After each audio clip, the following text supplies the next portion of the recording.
श्रुतिस्मृतिपुराणानाम् आलयं करुणालयम् नमामि भगवत्पादं शङ्करं लोकशङ्करम्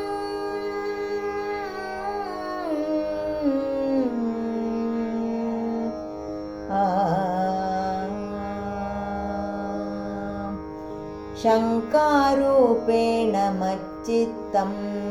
पङ्कीकृतमभूद्यया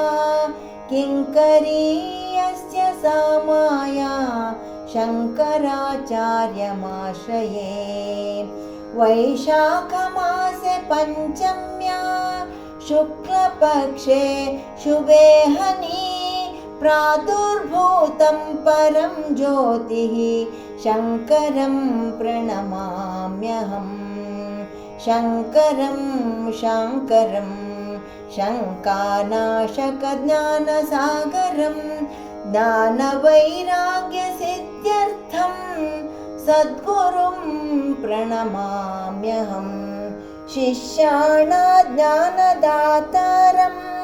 भक्तानां भुक्तिदायकं यतीनां मुक्तिदातारं शङ्करं प्रणमाम्यहम् नमामि सच्चिदानन्दं सद्गुरुं साधुवन्दितं सर्वदा शङ्कराद्वैतां शुद्धाद्वैतपरायणम्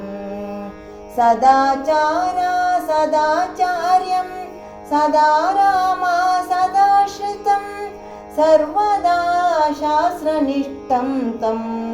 सच्चिदानन्दमाश्रये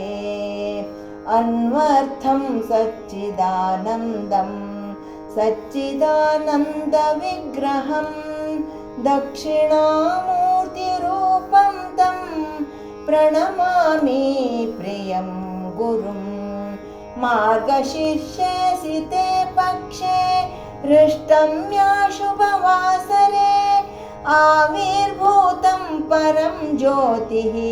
सच्चिदानन्दमाश्रये भाष्यव्याख्या प्रणेतारौ वेदान्ताब्जप्रभाकरौ वन्दे परस्परात्मानं शङ्कराचार्य सद्गुरुं मङ्गलं शङ्कराचार्य गुरुराजाय धीमते गुणदोषविदुराय ज्ञानिराजाय मङ्गलम् मङ्गलं सच्चिदानन्द यतिराजाय तेजसे शाङ्कराद्वैतवेदान्ता तपोनिष्ठाय मङ्गलम् तपोनिष्ठाय मङ्गलम् मङ्गलं मङ्गलं मङ्गलम्